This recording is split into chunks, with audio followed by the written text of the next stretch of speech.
இப்போ இந்த வீடியோ பார்த்துட்டு இருக்கீங்கல்ல, இது யார் தெரியுமா?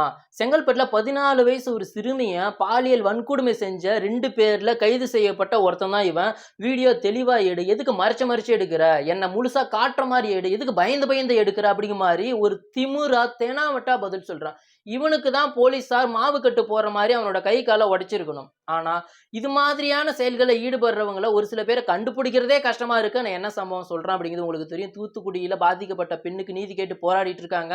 அந்த குற்ற சம்பவத்துல ஈடுபட்டது யாருன்னு சொல்லிட்டு இதுவரைக்குமே தெரியாம இருக்கு அப்படிங்கிறதான் உண்மையான விஷயம்.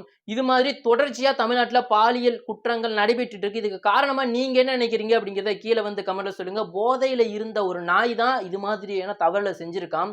போதை அப்படிங்கிறது தமிழ்நாட்டில் நடந்த பெரும்பாலான பாலியல் குற்றங்களுக்கு மிக மிக முக்கியமான ஒரு காரணமா இருக்கு. இதை பத்தி நீங்க என்ன நினைக்கிறீங்க அப்படிங்கிறத கீழே வந்து கமெண்ட்ல சொல்லுங்க. தேங்க்யூ ஃபார் வாட்சிங் வீடியோ. தேங்க்யூ.